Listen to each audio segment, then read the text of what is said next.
Councillor Orson, I can confirm that we are now live streaming through YouTube.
Right, good afternoon everyone, and welcome to this afternoon's Cabinet meeting on Zoom. I've been waiting for the last minute for my iPhone to say it's 4 o'clock, and it really is like waiting for the kettle to boil when you're really desperate for a cup of tea, isn't it? It just went on and on that 1 minute, but anyway, welcome. For the purpose of the record of attendance, I confirm that the following members are present and participating in this meeting.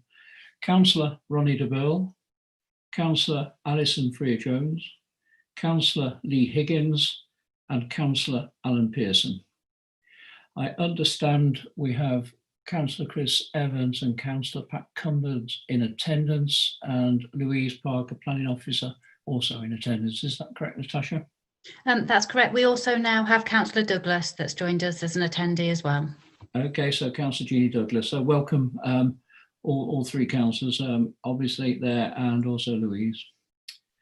To remind everyone, any member participating by the remote link who declares an interest in any item of business in terms which requires them to leave the room must ensure that they cannot be seen or heard during the agenda item. This shall be confirmed by Democratic Services. This member of staff will thereafter confirm to the remote member when they may rejoin the meeting.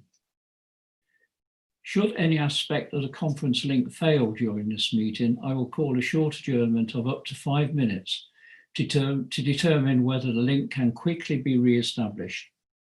If the link cannot be re-established, the meeting shall be adjourned to a later date. In the event of a link failure for individual members, the remote member, ORSA, will be deemed to have left the meeting at the point of failure of the equipment, and if the link cannot be re-established before the end of the meeting, then the presumption will be that the meeting should continue to deal with the item, providing the meeting remains quorate. Should the meeting no longer be quorate, the meeting shall be adjourned, and any remaining items of business will be deferred. If the individual member's link is successfully re-established, then the remote member will be deemed to have returned at the point of re-establishment. I would ask members to indicate their wish to speak by raising their hand using the raise hand tool on Zoom. I will then invite each member in turn to make their contribution to the debate. Before proceeding to the vote, I will ensure that all members and officers have no further comments by confirming that no hands are raised. I will ask each member to indicate when asked whether they are voting for, against, or abstaining. This will be recorded by Democratic Services officers who will confirm the outcome of the vote. Any member who has been absent for the debate on a particular item due to the link failure must abstain from the vote on that item. So moving on to the agenda items, we have no apologies for absence. The minutes, to confirm the minutes of the Cabinet meeting held on the 16th of September 2020, and to confirm the exempt minutes of the meetings held on the 16th of September 2020. I'm very happy to move those minutes. I look to Councillor Higgins to second. Yeah, seconded by Councillor Higgins. Is there any amendments? It can't be any amendments if you will agree it's the correct recording of the meeting. So moving on to declarations of interest. Councillor Pearson. Yeah, once again, just my peculiar interest as county councillor. That's it, really. Just in case it may affect anything. I don't think it does on the agenda. You never quite know when it's going to pop up, Alan, of course. Of course. I also declare personal interest as a member of the County Council in any matter with that authority, Leicestershire County Council. I understand there's no matters referred from scrutiny. Is that correct, Natasha? Yes, that's correct, Councillor Orson. Okay, so moving on to the meat of the meeting, as I say, agenda item 5, corporate health and safety update. If I could ask the Director for Housing and Communities to summarise the report, please. Andrew, over to you. Thank you, Leader. This report for Cabinet's consideration is in relation to corporate health and safety, both to update on some key areas of current performance and also some planned actions. So, of course, the report confirms that health and safety is taken very seriously by the Council, not only in meeting those basic statutory requirements, but also fostering a culture of continuous improvement. The Council's health and safety responsibilities, of course, are wide-ranging because of the variety and scope of the functions that the Council undertakes. So reflecting that, the report focuses on higher risk areas and areas of particular sort of relevance. It may be helpful for Cabinet just for me to pick out some of those key areas. The report covers, starting on page 2 of the paper, the governance arrangements, and some changes in terms of internal governance of health and safety issues. It also covers a refinement of the health and safety officer post. And those, it also talks about the Plan, Do, Check Act principles as well, and the focus group for a health and safety action that will be introduced. I'd also highlight landlord health and safety. So that's in terms of the Council's housing stock, which of course has been an area of particular focus for the Council. Overseen by the Housing Improvement Programme Board. And in terms of a couple of key areas there, work has continued on fire safety actions, although impacted by COVID lockdown. And similarly, apologies, I just had a phone call coming through there. Yes, work has been impacted in terms of fire safety due to COVID lockdown, but has continued. We're working closely with the Leicestershire Fire Service in relation to that. The other key risk area, of course, gas safety, and currently we're running at 100% compliance, which is a significant achievement during lockdown. I'd also highlight for Cabinet's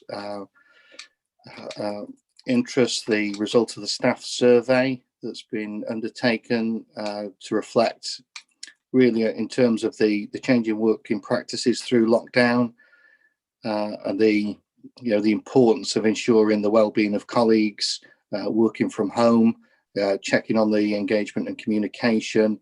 And that's tabulated from 5.15 in the report in terms of the response of staff to a couple of key questions in terms of the understanding the steps that the Council is taking in relation to health and well-being, and also a knowledge of where to go for health and support. And I'll turn to COVID-19, Leader, and with your permission, perhaps expand a little bit in terms of the content of the report due to current developments that have been happening at a pace since the report has been drafted. So clearly the report covers some of the key activities that the Council's undertaken through the sort of COVID era, if I put it like that. So a risk-based, excuse me, and robust approach taken to service delivery, sensitive to the needs of service users. We can see noted in the reports over 30 risk assessments and safe systems of work being developed in line with government guidance. And of course, the changes notable in Parkside with its partial reopening to public, but with safeguards and changes to the arrangements within the offices. Of course, the council continues to respond to government requirements, and particularly in view of the recent announcements around the 3 tiers of sort of COVID response. We do have in place both weekly senior leadership team meetings with standing items in relation to COVID and COVID risks. In addition, there's weekly operational meetings chaired by the chief executive where service delivery and risk assessments are monitored and the changing situation can be managed appropriately. So the key drivers moving forwards, despite the sort of changing government guidance and the different levels of alert, of course, will be driven, as always, by public health requirements first of all, meeting government guidance and requirements as it evolves, and of course the health, well-being and safety of residents of the borough, of employees and members, key partners and stakeholders. Against that, of course, we want to protect services and continue to deliver services as close to normal as we can. We have many vulnerable people within the borough that rely on the council and the services that we deliver. So it's really for us about balancing those in a positive and proactive way. To return to the report, Leader, the recommendation is in 2 parts, asking Cabinet to note the content of the report and to give approval to the proposed actions and continuous improvements that are contained within it.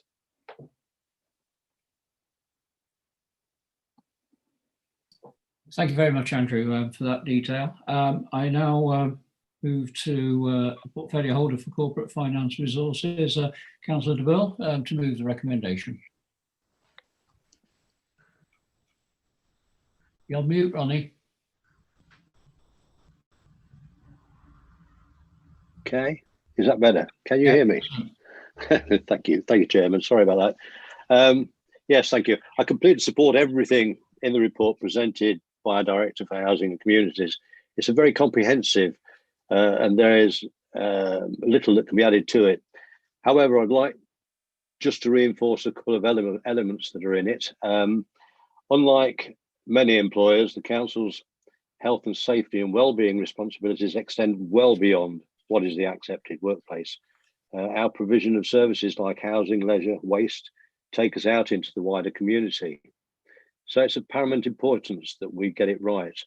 As we've heard, we employ the PDCA, or as we can see from the report, that we employ the PDCA model, plan, do, check and act as the basis, and then keep everything up to date through a program of continuous performance monitoring. It's very important to know these things. It's very important the community know that we do so also. We rank learning highly, both from previous and current accident performance data to the training of all staff, including our senior leadership team, in best practice. The Council believes it's important that all employees understand their responsibilities in regard to health and safety. Everyone has a part to play. And we run monitored courses on understanding health and safety for all. These are mandatory. That's also important to know, that everybody has to go through that process of understanding what their part is. We have a whistleblowing policy which allows escalation of concerns outside existing management and governance arrangements. So there's no hurdles to bringing any concerns that any employee might have to the main table so that it can be looked at. In addition to this, we commission surveys, as Andrew has just outlined. We had one in July and the results were very encouraging. These are shown at area at 0.517 within the report. A couple of examples there, and very encouraging response. So it's a very good result. Thank you, Andrew. It's a very good report. And I move on the recommendations at 2.1 and 2.2 as the leader, as chairman identified. That is that that the Cabinet notes the contents of the report and at 2.2 approves the proposed actions and continued improvements as detailed within it. And I'll move on that, Chairman. Thank you very much, Councillor Bill. I'm very pleased to second, actually. It's a good report, and congratulations to the officers for bringing this together. As we all know, the council has a huge range of responsibilities when it comes to health and safety, and I'm looking at the second paragraph. Its role as an employer, commercial, residential, landlord, public body delivering a wide range of services. And of course, the COVID-19 outbreak has extended those responsibilities. Andrew and Ronnie, quite rightly, have both made comment to the paragraph 5.17, the response that went round to the council staff. Of my calculations, it's a fraction short of 80%, say a great deal or a lot. 78%. 78, is it? You've got an advantage over me there, Councillor Bill. And if you add, a lot of people would even add a moderate amount into that. So, it's an outstanding result, that is, to my opinion. So very pleased to second the recommendations at 2122. I invite my colleagues to make comment if they've got anything to add. Can I say something? Yeah, if you could put your hand up, please, Alan. Yeah, I tried to, but sometimes this doesn't work very well. Let me raise hand. Is that up? That's working, yeah. Oh, it is working. Look, sorry about that. Look, just the important paragraph, a couple of things, 5.7, the gas certification. I think we need to really congratulate everybody involved. That's members and staff and officers, everybody, because that was difficult. I think people are aware that sometimes we don't get complete access to the house through a number of reasons. And I know some action has been taken because safety has to come first. So to get the certificates done, I think if we think 12 months ago, I think Ed would support me here. We were looking at a big list, and I think we've done really, really well. So that's a real positive. And now I believe these items of landlord health and safety will stay on top of, and I know that's particularly with Andrew now. And I've been sort of talking on a regular basis, working with Andrew. It's one of our emphasis to make sure people have a safe place to live. We keep an eye on it with minimal intrusion. I'm sure you agree with that, but sensible questions and monitoring. The grounds maintenance, I think that's very important. The education and training and support of the officers and staff that work in that field. As we know, there's constantly updated different types of equipment and sort of work carried out. So I congratulate that we are continuing on working on the training and ensure that these officers are up to scratch, because of course, if anything does happen, that protects us, protects them, and protects potentially residents who may be impacted on any work that's going on. So I just think it's an excellent report, and we just keep onwards and upwards. Thank you. Thank you very much, Councillor Pearson. Just to endorse your how much the council's moved over the last 12 months. It's absolutely dramatic when it comes to landlord and safety checks, and I know very well lots of tenants are over the moon with how it's moving forward, and obviously the projection with help from TVEC helping us along is nothing short of excellent. We've moved a long way. Andrew came in around first week of April. Was it, Andrew? April 2nd, was it, I think? March the 31st, I arrived with lockdown. You arrived in lockdown, there you are. But anyway, obviously, Andrew's again instigated yet another gear. We are moving places on this, and well done to the whole of Melton Borough Council team, including the finance boys who allowed us to do all this, because without that finance support from Councillor de Burgh, we wouldn't have got there. So thank you very much. So we move to the vote. I'm going to ask you to raise hands, actually, members, if that's okay. It's a lot quicker. I'm going to ask those in favour to raise their hands. So Councillor de Burgh, Councillor Pearson, Councillor Higgins, I'm looking for Alison, and Councillor Alison Freer-Jones and myself. Perhaps you could confirm the outcome of that, please, Natasha. That's unanimous, Chair. Thank you very much, everyone. Moving on to the next paper, which I have to presume is agenda item 6. And there it is. I'm going to ask the Director for Growth and Regeneration, Pranali Parikh, to summarise the report, please. Melton Country Park. Thank you, Leader. This report provides an update on a range of activities in relation to the country park. Country Park, as we all know, is a much loved asset, a really nice semi-natural landscape in the midst of an urban town of Melton Mowbray. We have been doing a fair amount of work in the last 1 year in terms of dealing with encroachment issues, improvement in terms of ground maintenance, repair and maintenance issues as well. And also we have undertaken a study to look at the impact of on ecology and wildlife near the access points of the country park. This report is looking into the design and construction of the path that we had proposed and approved about 18 months ago, which connects the residential development in the west to the already existing path that ends at the visitor center and the cafe in the country park. So this is about joining the two bits of the path and making the park a more accessible and more permissible development, which allows a free movement between residential areas and the country park itself for residents and visitors to enjoy the park better. It also goes into the detail of providing an update on other parallel activities which are being undertaken, which I will go into detail in a minute. But just to complete the work on the country park path, as you can see from the report, we have got an existing budget approved. We have now appointed contractors, Jenkins Weir, to undertake the works.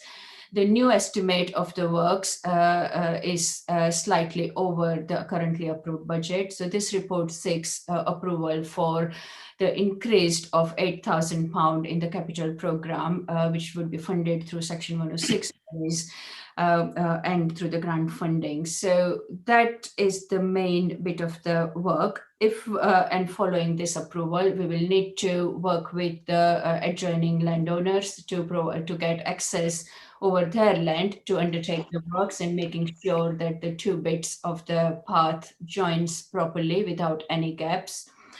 The work, once approved, can be undertaken in the early part of the next year, and it will take about 4 to 6 weeks on ground for construction time. So it's not a long project, and we can carry on with it quite quickly. Now, in terms of the parallel activities that are being undertaken at the country park, as we all are aware, we have been talking to lots of different stakeholders, including Melton Space, who is occupying the cafe and visitor centers currently. The Friends of the Country Park group, who have been very active in raising issues around the country park and the maintenance and repair issues particularly, as well as the ward councillors, have been quite proactive in pointing out the issues that we need to deal with. Taking it all into account, ground maintenance team is preparing a repair and maintenance program, which will be part of the management plan for the country park itself. It will provide a schedule of works with costings, which will be part of the next year's budget setting process, and that will be considered by council, and if approved, those work could be carried out in the next year. At the same time, the property and assets team is looking at the similar planned maintenance approach for the cafe and visitor center as a building itself. That does require some investment, and we do need to work out the long-term options of the building and the use of it for future. Footstone Bridge has been raised again by the Friends of the Country Park as well as ward councillors as an area of concern, particularly in the winter months when the accessibility is not very good due to the slippery surface of it. But we also know from the visual surveys undertaken that it does require more work. We do need to carry out some detailed surveys. and therefore we need access to the bridge from under the water, which requires, of course, environmental agency approval.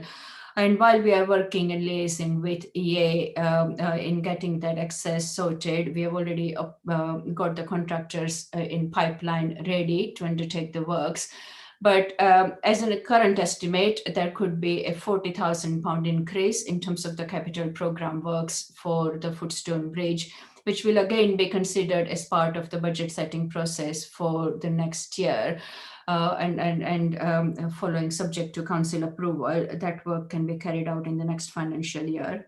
But in the meantime, of course, we can't not do anything about the slippery surface. And environmental maintenance team is going to be looking at an improved and enhanced maintenance program in terms of cleaning and making sure that the surface is usable throughout the year, and particularly the winter months, particularly in case of snow and rain. And last, but the most important and most exciting part is working out the future plans for the country park. We have been, we have received grant funding from the Leicester and Leicestershire Economic Partnership through their business rate pool funding to undertake the assessment and provide a business case for the leisure offer within Melton.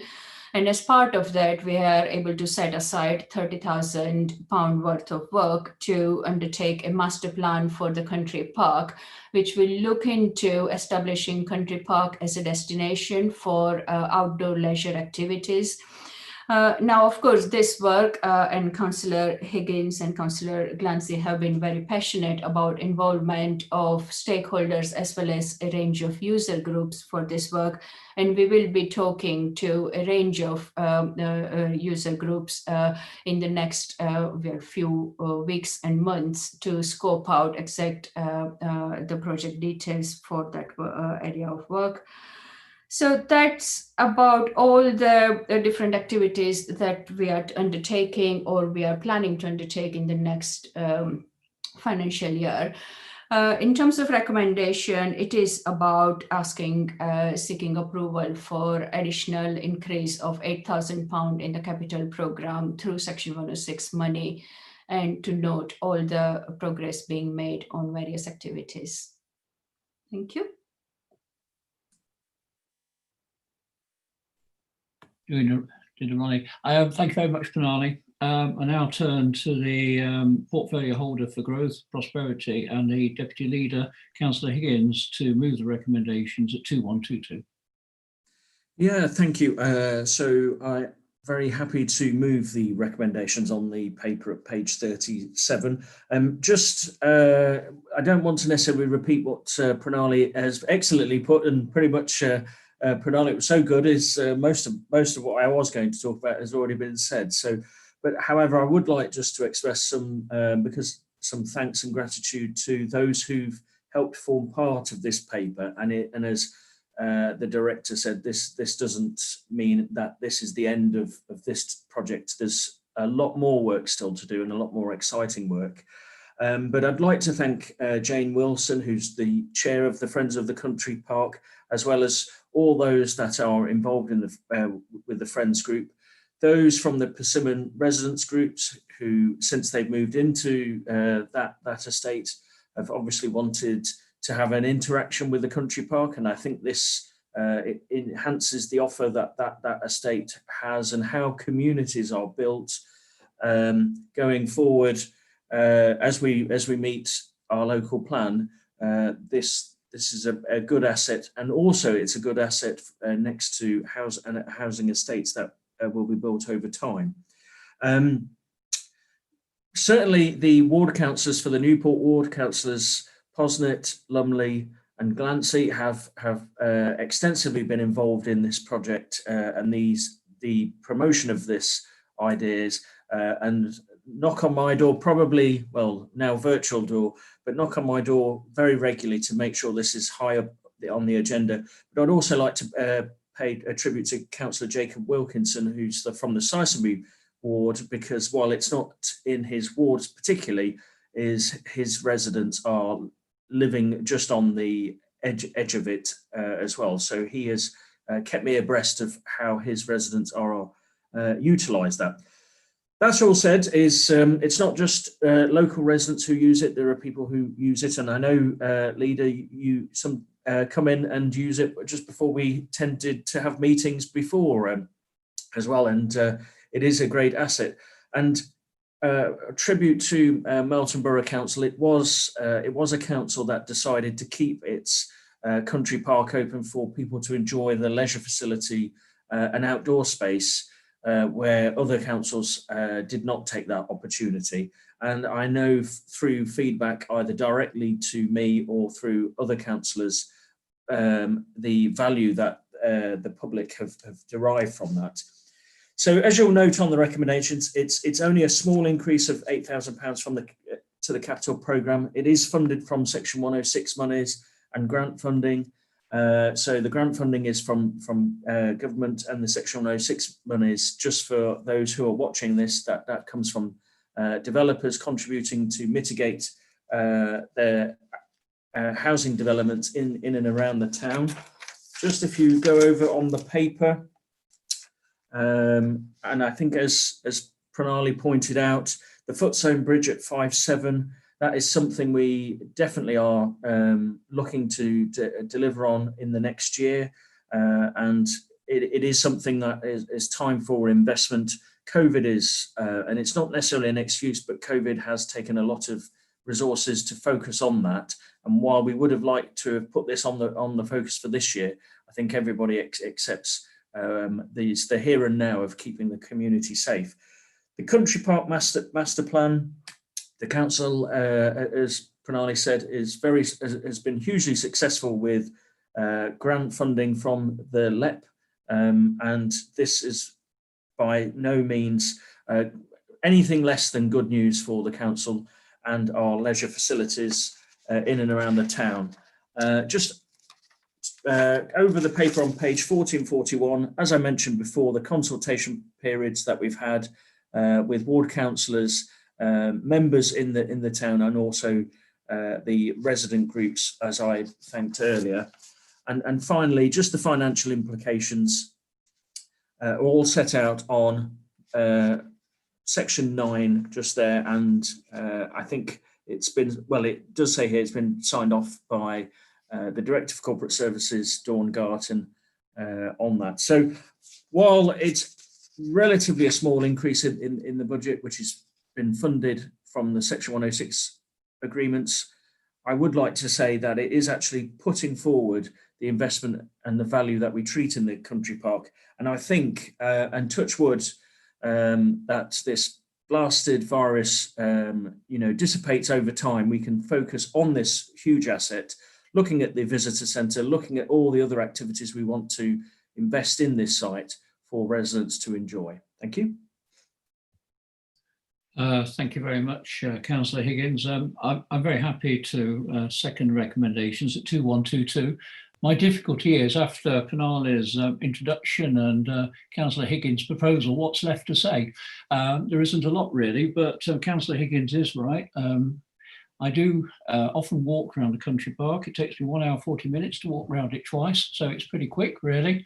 I thoroughly enjoy it, but more interestingly enough, before the lockdown started, a number of you will know, I have a stream of visitors from the Bradford Leeds area. And they come down to Old Dalby, and you would think they'd want to enjoy the rural outside of in this parish and of Vale of Belvoir, but no, where's the first place to go to? They get the dogs and off to the country park they go. They cannot believe what a wonderful asset Melton has got there. They come from an area which was dominated by the cotton mill owners, of course, who, fortunately for them, built some of the most wonderful parks you could ever wish to see actually in Leeds and Bradford. They are huge parks, incredibly well manicured. But there's nothing quite like the country park. It is a bit of a one-off. I had an email from Councillor Higgins. I sent on to Councillor Higgins, a gentleman who's a councillor from Kirklees, which is just north of Leeds. Again, congratulating us on the country park, saying what a wonderful asset it was. My thanks also go to all the councillors, the 3 ward councillors, Glancy, Lumley, Posnet, and also Jacob, Wilkinson and Sisonby. Being ex-Sisonby, I'm well aware, in some ways, Sisonby really encroaches onto the country park, in some ways more than Newport does actually, but Newport people want me to hear me say that. But the main entrance is through Sisonby housing, of course, as you well know. Jane Wilson, last time I saw Jane, it was when she had a probation background. So we're going, I'm sure Jane will be watching. So, but thank you, Jane, for all your efforts. I'm glad Pranali mentioned the future, the master plan. It is exciting, as she said, and we look forward to the challenges that we'll throw up, but working with the user groups and our partners. So very pleased to second. Members, do you have any comments? If not, Ronnie?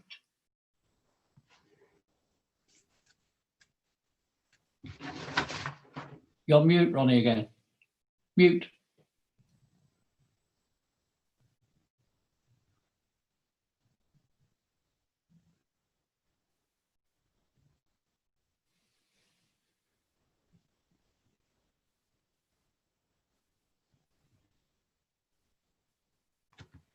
Is that better? Yeah, that's Can you it. hear me? Right, yeah. I do apologise for that. I put it on mute because I was coughing before. Sorry.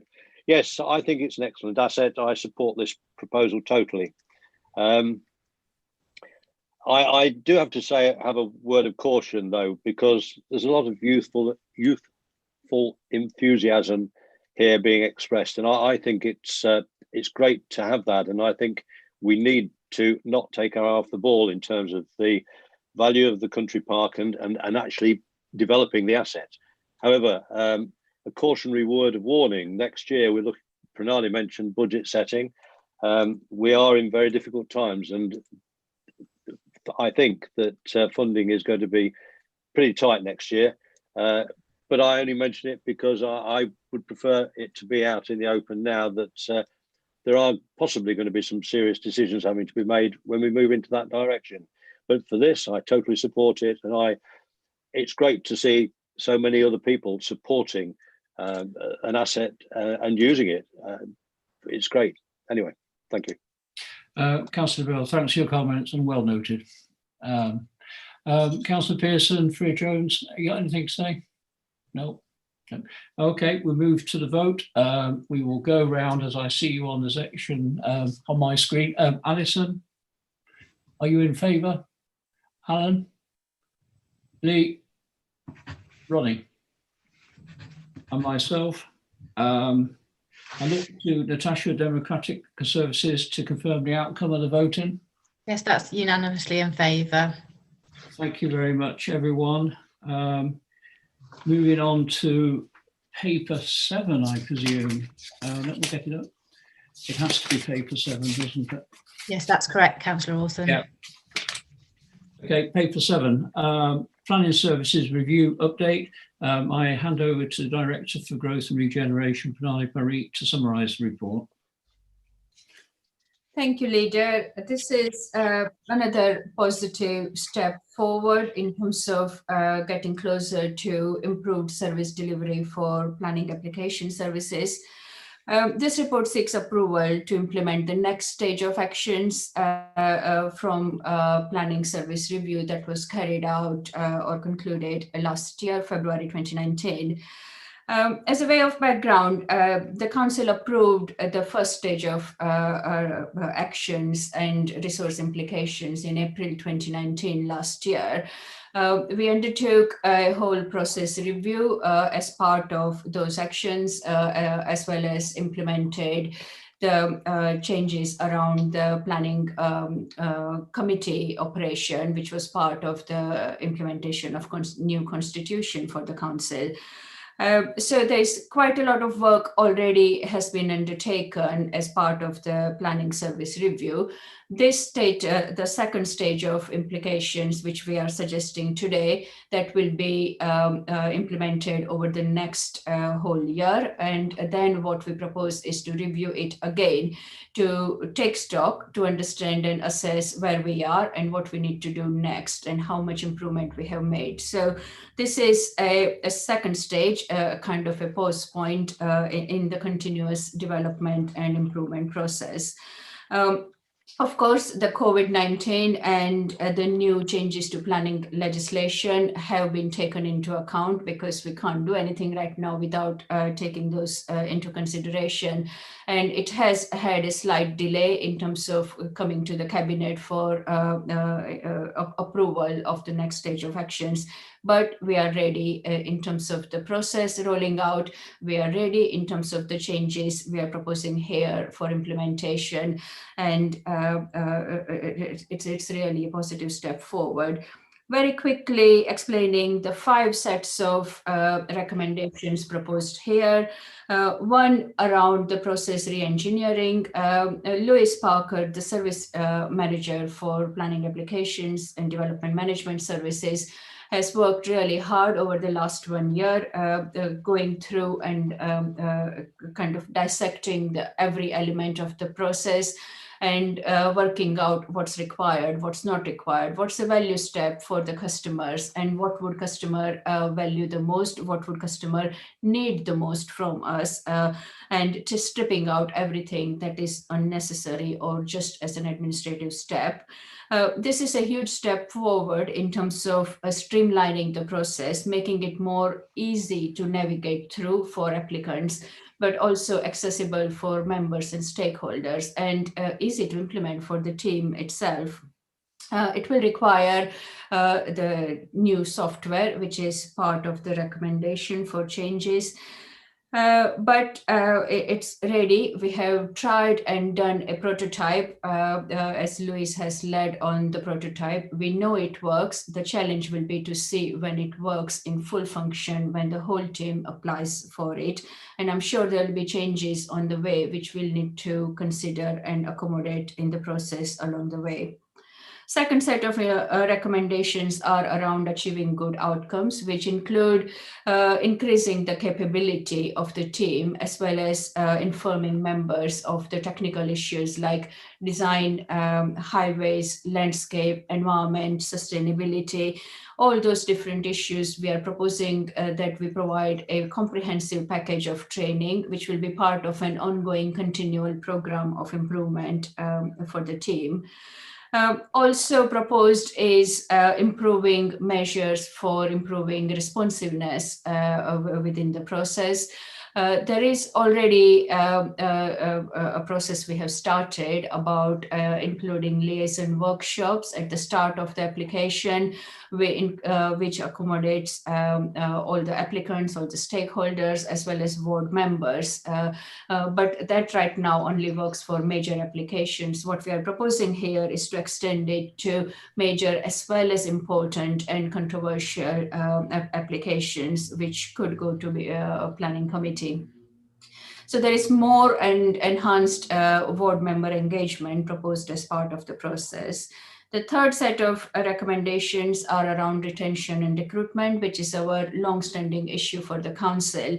And the way we are approaching it is by developing homegrown talent. What we are proposing here is a very flexible one-level grade, which allows people to move according to their ability and their enthusiasm to learn and develop into the new things through the grading structure, subject to meeting certain criteria about qualitative assessments, meeting the right scale of applications, and also, most importantly, qualification. So that will allow the team to develop and grow, and that way we will be able to develop people within the team and retain them for a long time.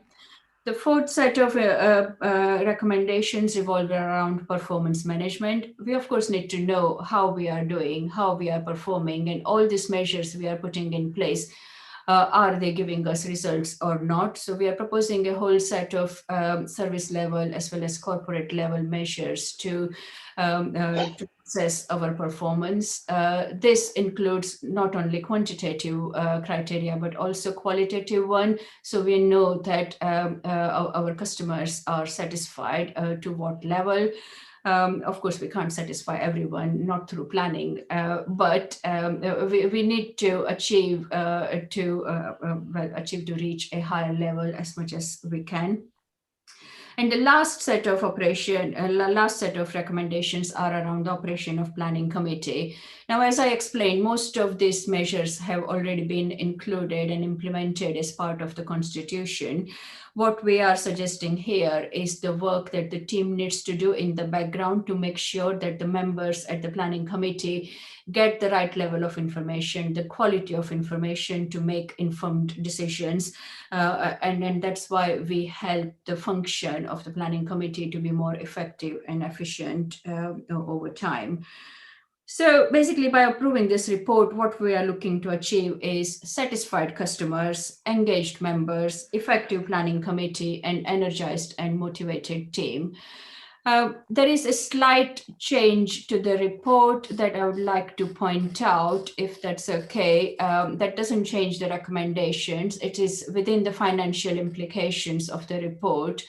And if you look at section 9.5 in the table, where it has suggested the enterprise software to be funded through the growth capital bid by budget setting next year, we are proposing that we can accommodate that cost from current budget for this year. But the line 4 and 5, which is about technical training and communication coaching, that 10,000 cost, which the report suggests currently as being met from existing budget, that will be actually met from next year's budget. So that's a swap around. What we are proposing is to bring the delivery of the software earlier, so that the process can be implemented sooner rather than later, and training can start from April next year. So that's one change.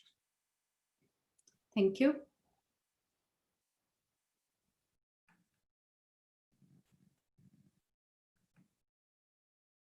You're on mute, Joe. Sorry, my fault that time. Yeah, thanks very much, Pranali. Incredibly detailed summary there. So thanks for that. I feel sorry for Councillor Higgins having to follow that, but I will invite him in a moment. But your changes have been noted. They are okay. It doesn't change the paper really. It's just different times, and I'm sure Democratic Services have noted it on our behalf as well. I will now invite the portfolio holder for growth and prosperity and the deputy leader, Councillor Higgins, to move the recommendations at 2122. Yeah, so I move the recommendations and seeking a seconder. Just to, I suppose, put a little bit more meat on the bones, what it means in reality from a planning service review. I remember I think on the day the chief executive joined us, and you were the new leader of the council, you tasked the chief executive for a planning service review in terms of the customer experience for those applicants who pay their fees for the service that they get, but also is the interaction that stakeholders have as well, because there is equally nothing worse from either an applicant or potentially objector or somebody who's impacted by development for anything to be dragging on, or the uncertainty of how the application proceeds. And I think how this has been undertaken, and it has been very comprehensively looked at, speaking to officers, speaking to councillors, and speaking to stakeholders, how we've now got to this place. Just on that as well is, as we saw in the earlier paper, but one thing I think the planning service review, some of the implementation plans have been informally adopted already, and I think so it will show an ease of how this implementation goes through. For example, Alex Coy is working with every ward councillor on the Section 106 contributions of what ward councillors will eventually sign off, that if there is any development in their wards, what contributions or benefits that community will need from that, very similar to what we saw with the previous paper on the country park, of what we would like developers to contribute to. In terms of that, there's been some great successes in Hose, with Hose Village Hall and Harby Village Hall, and then also there are upcoming planning applications where the community, ward councillor and developer have worked together to get some some real ingenuity in terms of developer contributions and community assets being built and established in there. And I do think actually it's what we're starting to see as a ward councillor is that not only are stakeholders and villagers or town residents taking ownership of what's going on in their area, they're helping shaping those applications and how it can benefit their communities, their schools and their community buildings.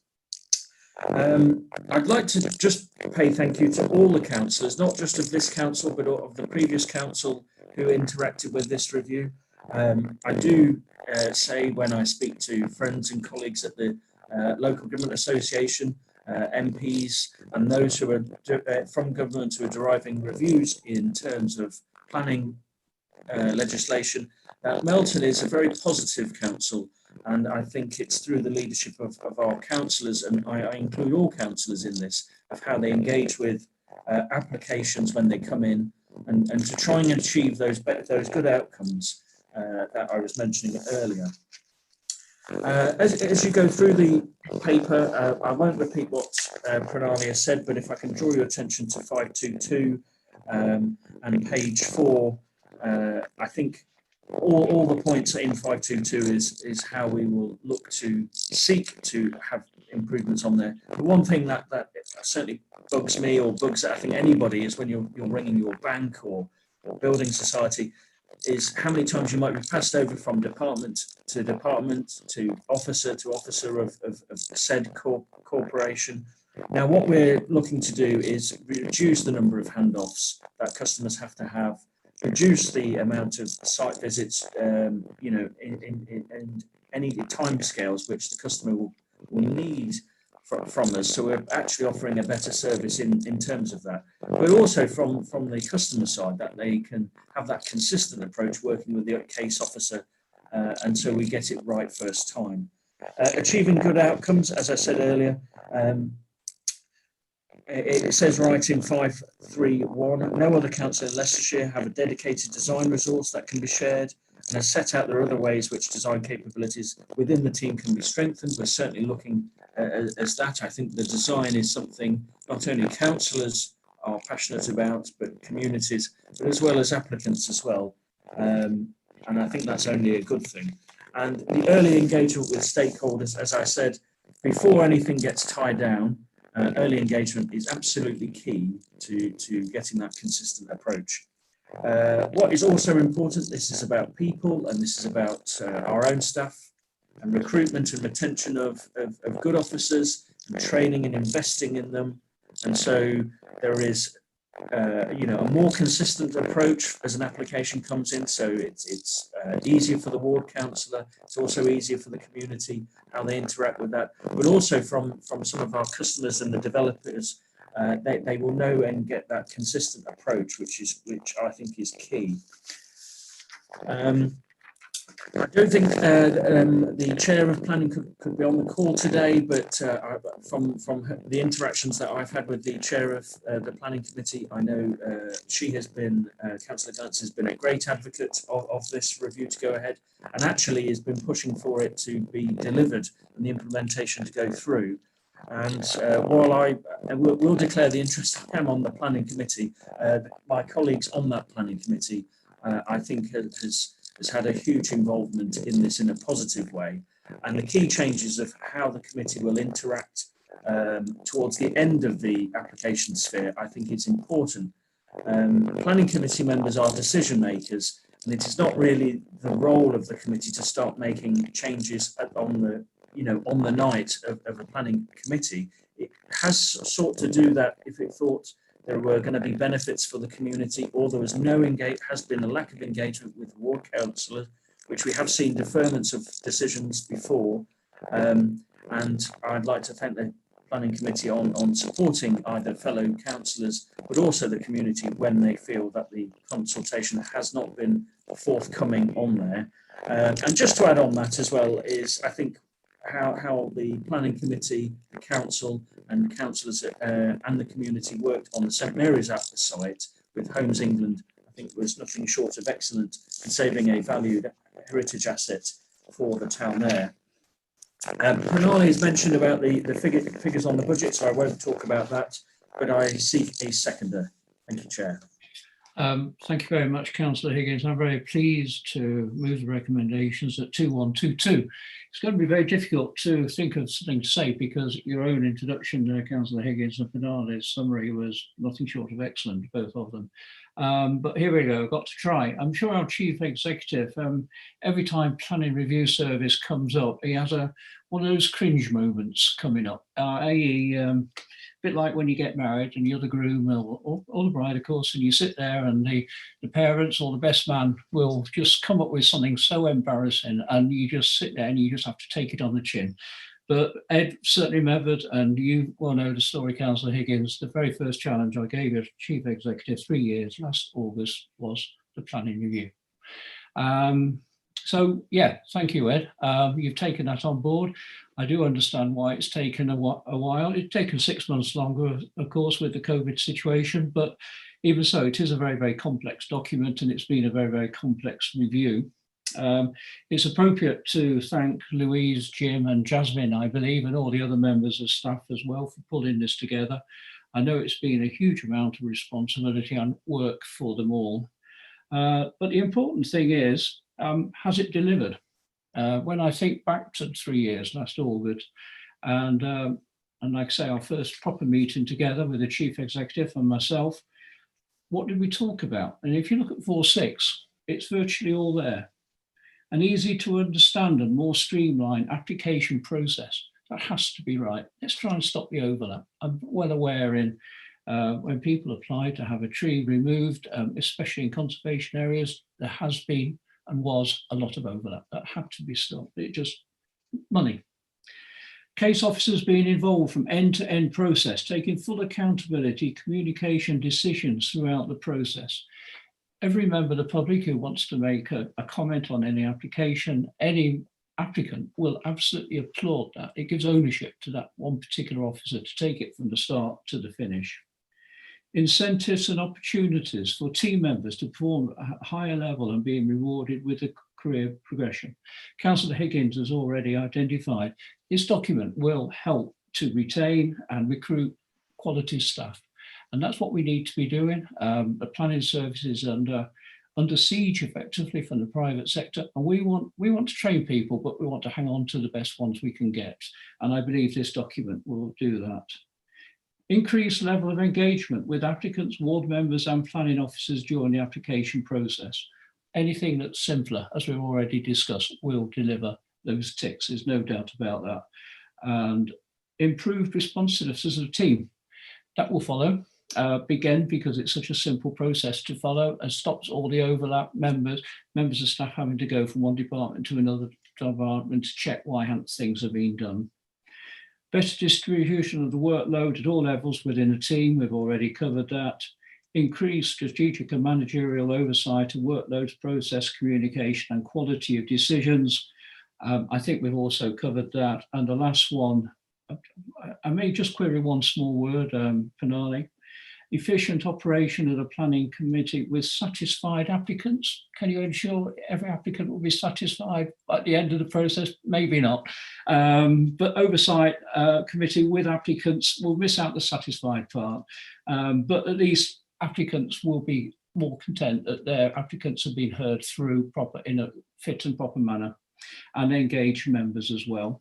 I do note extra work actually for the planning chair. I think council should. The Cabinet needs to note this one actually. The present chair of planning has done a huge amount of work. It does look as though there's more coming her way, but certainly I would like to thank Margaret for all the work she's done. It seems to be going really well, the planning committee. The feedback I get from members of the community is it's a lot better and the decisions are easier to see through and they can follow what's happening. And that's purely a lot of work through the planning chairman and also the vice chair of that committee. So in other words, members, I'm very happy to second Councillor Higgins' motion 2122. Councillor de Burgh, I think you've got your hand up. Yes, thank you, Leader. It's clear we have to support initiatives that bring benefits And from what I'm reading into this, it's going to improve efficiency, provide a better service, develop in-house expertise, and incentivise the team. It's a win-win situation. Can't do anything else but support it and applaud it, really. So that's me. Thank you. Thank you. Councillor Freer-Jones, anything to say? No. Councillor Pearson. Yeah, just quickly, if you do go through the paper, what's brilliant is when you look at the steps that are reduced, which is quite dramatic, which is very impressive. I'm looking at the page now. I've been page 3 to over to 4 that stages that are reduced. So steps removed, 29 on one in processing, 11 in validation, 8. That means bureaucracy is being reduced. It's being made more transparent and easier. So I congratulate everybody that. The easier we make it for people, applications, the better. So it's very exciting. I think it's an excellent report. Thank you. Thank you, Councillor Pearson. And certainly with applications getting more and more complex as the months go by, this is to come just in a good time. There's no doubt about that. So we move to the vote, members. I look to Councillor Higgins first. Councillor de Burgh? Yes. Councillor Freer-Jones? Councillor Pearson? And myself. Democratic Services, you could confirm the outcome of the voting, please. That's unanimously in favour of the recommendations. Thank you very, very much, Natasha, and thank you very much, members, and thank you very much, officers, for this afternoon's attendance. For all members of the public and other members of Melton Borough Council, thank you for joining us, and we will see you in a month's time, next time the Cabinet meets. Thank you very much. Take care, everyone.